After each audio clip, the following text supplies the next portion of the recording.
Tous ceux qui font l'actualité sont en direct sur France Bleu Saint-Étienne-Loire. 8h33, Julien Corbière, Saint-Étienne Métropole travaille en ce moment à la préparation de son RLPI, Règlement local de publicité intercommunale pour 2019. Et pour en parler ce matin, Siam Labiche, chargée du dossier à Saint-Étienne Métropole, est avec nous. Bonjour. Bonjour. On va en parler dans un instant, mais d'abord, je voudrais avec vous faire un point sur la situation de l'amicale laïque de Montreno. On rappelle la situation, elle pourrait ne pas accueillir certains enfants pendant les vacances de Pâques. Vous êtes chargé des centres sociaux à la mairie de Saint-Étienne. Que se passe-t-il? Quelle est la situation, Siam Labiche? Alors oui, je suis en charge des centres sociaux. Il faut savoir que l'amicale n'est pas un centre social, c'est une amicale et donc qui dispose d'un centre de loisirs. Celle qui est en charge, c'est Fabienne Perrin, avec qui je travaille très étroitement sur ce dossier. Et vous avez fait un communiqué commun la semaine dernière, c'est pour ça que je me permets de vous interpeller sur le sujet. Totalement, et vous avez raison. Donc qu'est-ce qu'il se passe à l'amicale laïque de Montreno? Très concrètement, cet été, il y a eu l'annonce de la fin des contrats aidés, qui a été assez brutale et qui a impacté considérablement les centres de loisirs, que ce soit auprès des amicales ou dans les centres sociaux, et qui leur a demandé de se réorganiser. Pour certaines, elles risquent de fermer, et c'est le cas à l'amicale laïque de Montreno, qui employait quand même pas mal de contrats aidés. Elle en employait 8 sur 11 salariés, ce qui est énorme.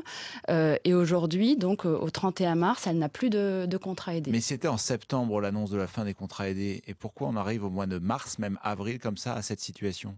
Alors, c'est en septembre, effectivement, qu'il y a eu cette annonce. Nous, la ville de Saint-Étienne, en tout cas, on a versé la subvention à l'amicale laïque de Montreno jusqu'à décembre 2018 pour lui permettre de fonctionner.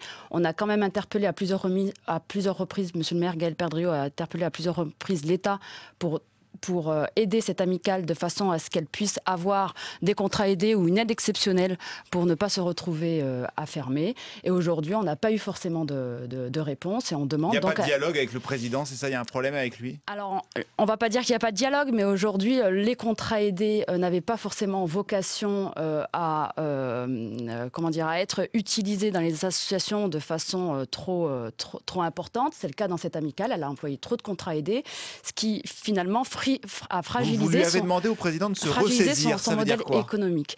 Alors, se ressaisir dans le sens où, depuis septembre, effectivement, il menace de fermer. Nous, depuis septembre, quand même, on est intervenus. On leur a demandé à avoir des comptes fidèles et sincères, ce qu'on n'a jamais réussi à avoir pour justement pouvoir mieux les accompagner et mieux aider. L'objectif de la ville de Saint-Étienne, quand même, c'est de pouvoir garantir ce service aux familles, aux enfants et de ne laisser aucun enfant dans la rue. Ce qui est le risque aujourd'hui. Voilà, exactement. Depuis quelques semaines, maintenant, on interpelle à plusieurs reprises l'amicale laïque pour qu'on puisse savoir si véritablement elle peut continuer ou non. Aujourd'hui, on n'a pas de réponse claire et précise. Donc on a pris nos responsabilités, nous, la ville de Saint-Étienne, alors que pourtant on avait versé les subventions de façon à ce que l'amicale puisse continuer jusqu'à octobre. Aujourd'hui, concrètement, ils vont pouvoir poursuivre le périscolaire alors qu'il nous avait dit que ce n'était pas le cas, mais après un travail très accru avec les familles mercredi dernier. Il y a une réunion qui est prévue brièvement dans la semaine. On l'a déjà faite. Dans la semaine, autre chose. Alors il y en a une autre réunion effectivement demain, parce que le périscolaire c'est bon, donc c'est acté, c'est validé jusqu'à juin, et on a une autre réunion demain pour savoir ce que l'on fait sur les vacances d'avril. Ils s'étaient engagés à nous dire quelle semaine ils allaient pouvoir ouvrir. Aujourd'hui, on n'a toujours pas de réponse. S'ils nous disent qu'ils peuvent ouvrir qu'une semaine, on va prendre nos responsabilités pour permettre l'ouverture de la seconde semaine avec une structure associative qui est déjà présente sur le quartier et qui accueille des familles. France Bleu Saint-Étienne-Loire.